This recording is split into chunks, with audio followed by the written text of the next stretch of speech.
Good afternoon, everyone. Welcome to the Mental Health Awareness Initiative. And today we have a lovely guest with us, Mrs. Rashmi Bagri from Mumbai. She is a counseling psychologist and also a corporate trainer. Thank you for the time that you have taken out, Mrs. Rashmi. Could you tell me more about yourself and introduce yourself to the listeners? Thank you, Hina. Thank you for giving me this opportunity to be part of your wonderful mental health initiative campaign. And so, as for me, I have been a mental health practitioner, a counseling psychologist, and I have been a corporate trainer. So the journey has been, a little different. So when I finished my post graduation, I started counseling. I joined certain NGOs, and I was counseling them. I think I did counseling for a couple of 3 years, wherein I worked in a de-addiction center. I worked with school children. Then I shifted to, or I got more involved with behavioral training workshops. So I joined an IT company, and I was with them as an in-house trainer, wherein I would design and facilitate a lot of behavioral and soft skills development program. I did training, for almost a decade, and then I wanted to get back into full time and hardcore mental health, back and start my counseling again.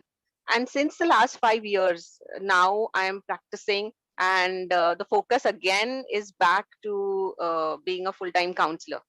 So currently, I practice. I'm trained in RECBT, so I practice REBT, and I do counseling. I work with children. I work with adults, and yeah, that's about me.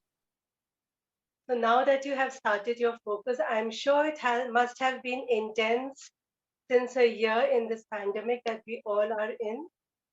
How have you seen the scenario regarding mental health right now?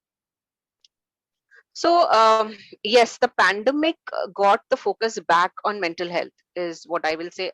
Um, it is pretty unfortunate that a pandemic had to teach us the importance of mental health and the importance of being taking care of yourself. I think 2020 taught us actually the meaning of self care, and how important it is to take care of ourselves and how to be resilient, because 2020 was all about being resilient. And yes, last year, I think all of us, we know that there was a lot of talk, a lot of search, a lot of, personally I got a lot of calls, a lot of people reaching out to me, which was a very good sign as well, where people wanted to talk and they needed help and they were reaching out. So 2020 has been a year for mental health. Yes, definitely. That is very true that you have said. It taught, the pandemic had actually taught us the importance of mental health once Hmm. again. And Hmm. what type of cases have you seen in your profession that you have encountered? A rise in a particular sector of any issues? Uh, so a rise, I have seen a lot of rise in anxiety. And what happened was, last year a lot of changes happened, and everything looked very uncertain, and it was uncertain for people from different age groups. There was job loss, there were students who were stuck at home, there were people who had certain plans and goals, and especially students who had plans, to go out to study. So everything came to a standstill, and suddenly the future seemed so uncertain, which raised a lot of anxiousness amongst us, as to we don't know what we're going to do, when will this thing end. The second thing was, people were all thrown together in the and cooped up inside the houses, where they could not meet even their near and dear ones, or their extended families. So that was a very challenging time. I still remember people, quarantine was totally new to us. Even if you are at home, you are locked inside a house for 14 days, where you cannot meet your people.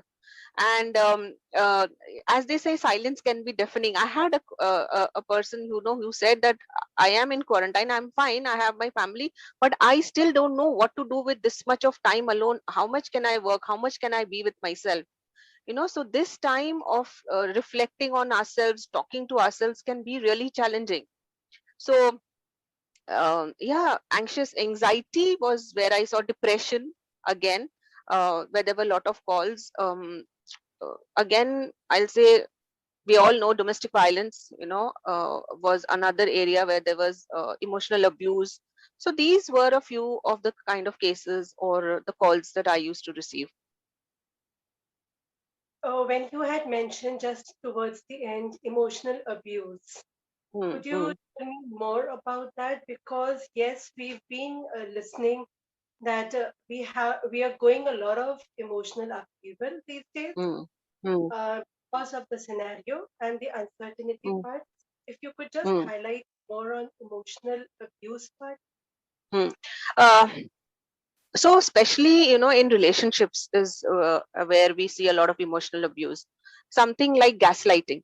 When you're living with a partner who is you know constantly finding faults in you, constantly trying to put you down, constantly criticizing you, always manipulative, trying to isolate you, trying to mental torture, trying to make you feel that you are not good enough, not being supportive emotionally, in fact emotionally sucking out all the energy from you.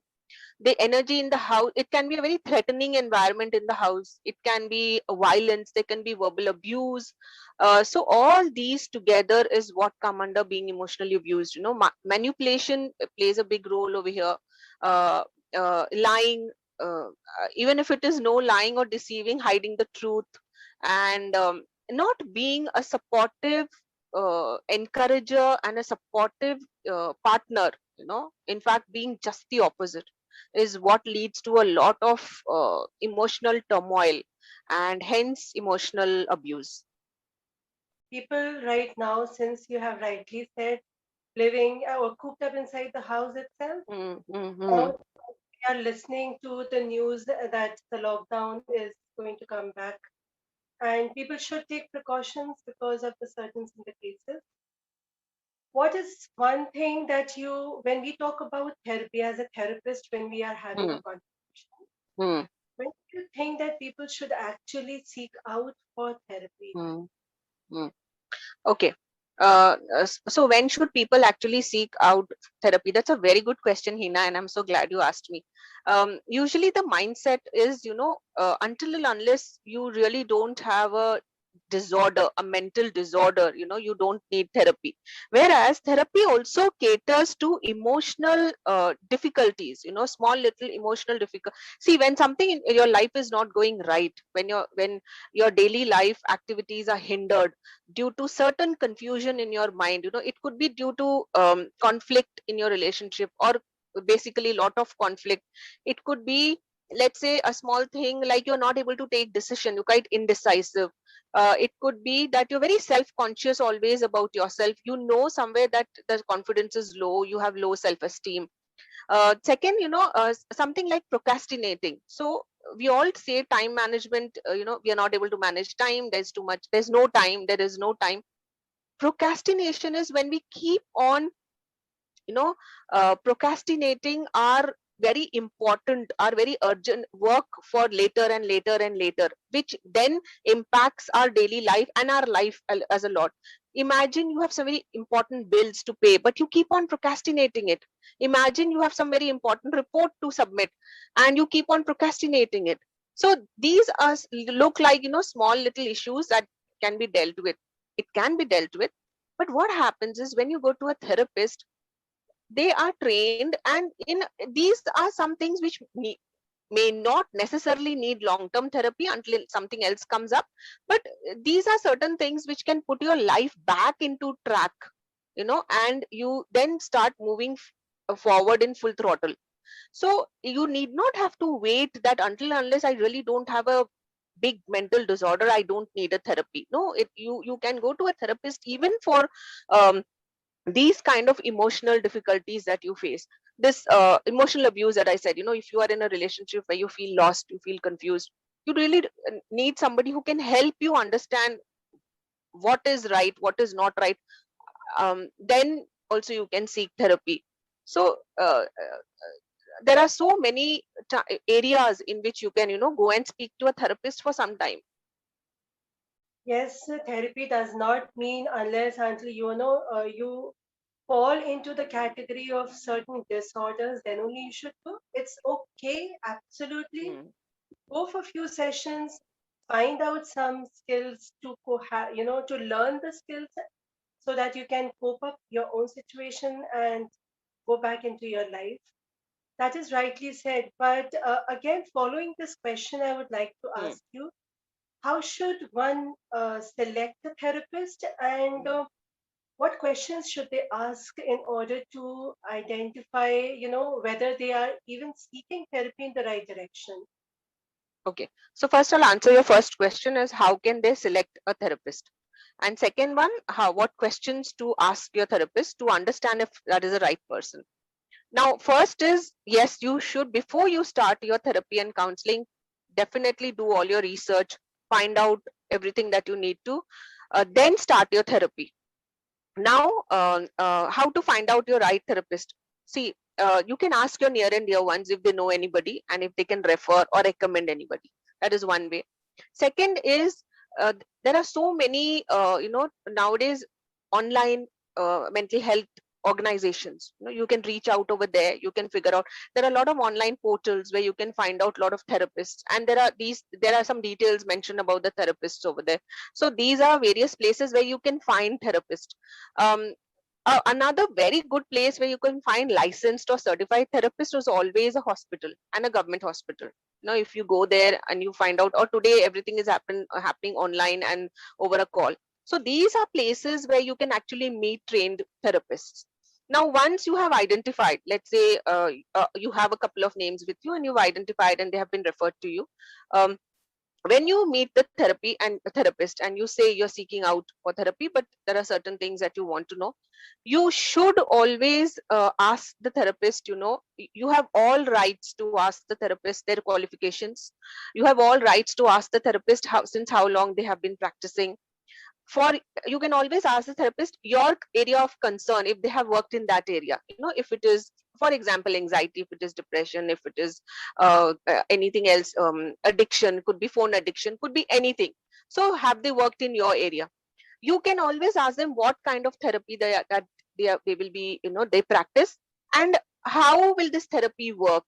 What if the therapy doesn't work? So these are certain questions which you should basically try to understand what will happen in the therapy session.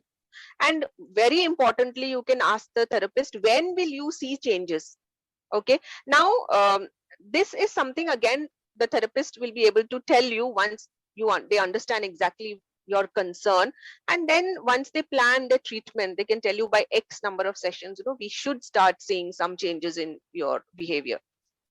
So these are certain things that they can ask the therapist. Now, very important that if you do this kind of research, and then you decide on a therapist, it is very important to understand any kind of change in ourselves needs commitment. It will not happen overnight. So if you're going there for 2 or 3 sessions and you think something is misfit over here, talk to the therapist, tell them, rather than dropping the therapy and then going to the next therapist and the next therapist, and you end up therapy shopping. And then you will go to some app, and then you will also go off online, and you'll do all things, and in the end you will say therapy doesn't work. So be consistent. So spend more time in doing the research and then stick to that therapist, or stick to the therapy at least. And that is really very insightful, and I'm sure the listeners now will understand. Before going in for therapy, first select the therapist as per their own situation and their need. After doing so, asking the right questions, and the most important is the commitment part, because Yeah. definitely it's a process and it needs some time before you do actually see some changes or relief in your own ways. Moving on forward, if you have to talk about any of the issues that you feel that needs addressing right now, and what will be the coping skills that the listeners should actually implement in their own life. See, looking at the current scenario, and especially for us in India here with the second wave coming in, and though we have started with minimum or small little restrictions, we might have a lockdown. We're not very sure. I think again, once we have experienced it earlier, so now we know exactly what to expect and how to take care. I think the lockdown did teach us two, three things. One, even if we are in lockdown, if we are at home, we're not able to venture out much, it's so important to have a routine for yourself. What happens is, the routine goes haywire. We don't know when we are sleeping, we binge watch, we sleep late, we get up late, and the entire day is a mess because you're not able to go out. Exercise is just not there. So my first thing is, even if you are home, it is very important to have a routine, because a routine gives you a purpose for that day. And if your day doesn't have a purpose, you feel it just goes on and on as per your mood. And sometimes it only makes you feel miserable as to, I'm not really able to do anything, and this lockdown is not good. So you might as well have a routine. The second thing I will say is self care. During this time when we are home, and we are working, and we are doing, the entire family is home, we are not able to go out often. Self care is becomes extremely important. So having some time for yourself in this busy schedule, because it gets crazy when you are home, with your workload, with your homework, with your office work, with your kids and husband at home. So definitely have some time only for yourself, where you rejuvenate, where you relax, where you do things that lighten you and helps you calm down. So these two things I would really and strongly suggest. That is very good insight again to add on to whatever you have just shared. Self care is actually very important, and it has been, it has come as a prime facer as being more important right now, since everyone is at home, along with the work that is 24/7 that is happening. So, as you have rightly said, a schedule, a plan will give us a purpose for the day. It's beautifully put up. And have you experienced in the last year any stressful situations? If so, how did you cope? So yes, the lockdown and being at home was new for everybody, and so was it for me. um, uh, it's only when I was home did I realize that, for me, venturing out, meeting people is what I used to get my energy from, when I would go out and meet people. And suddenly here I was, of course, with my family, and stayed at home. And the workload increased. We didn't have our maids, we didn't have any help, and we had our office work, and I was also doing some external courses, and I realized that I was constantly working.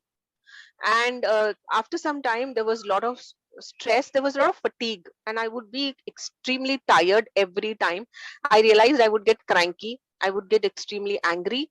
And I was things which interest me. See, my job is, something I love doing the work that I do, and here I was getting irritated with all that also. That is when I took a step back, and I realized, okay, something is not fine with me, and I need to do something about it. And self care. So what I had missed out was self care, which led to burnout. So I realized so first thing I did was I started planning the meals. I started planning my day. I started delegating work to my family members, saying we all need to divide this work. One person cannot do it. I would definitely take half an hour or 1 hour of rest, because it led to a lot of tiredness. I would get fatigued. So I realized I need rest. So at least half an hour to 45 minutes, I would just take rest. And I think I slowed down, and I realized, okay, you cannot do so many things. You have to do things slowly. And I think those things helped me get back. And I think it is very important to see the signs.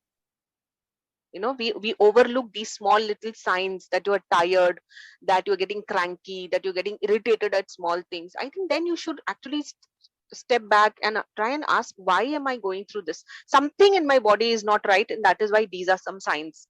And then start working on it. That is wonderful. And these signs are converting themselves into symptoms and further on Yeah. leading to mental upheaval. And so the basic thing is first identify the sign if it is happening repeatedly again and again. So that is a very big signal to our body. And it's wonderful to know that you did realize and slow down and took some rest. We all need a good psychologist like you. So please keep that momentum on and keep helping people out. It is really nice today in this session. We learned actually that therapy is okay, and all the listeners in India and abroad, they should understand that it is fine. We all are sailing through the same situation, the same epidemic, the same pandemic, name it, but we all are going through similar emotions also. That is the fatigueness or the tiredness. You have given us a very good information regarding the therapy part, how to identify what to question, and not to drop in between, because we should stick to a therapist and communicate with the therapist. That is a very important point you made, though it may sound very irrelevant right now, but it is the most important thing for the client. And thank you, Mrs. Rashmi, that you took out the time actually to share with us this very important information, which we often don't find anywhere on the net. So, anything if you want to add on before we end the session?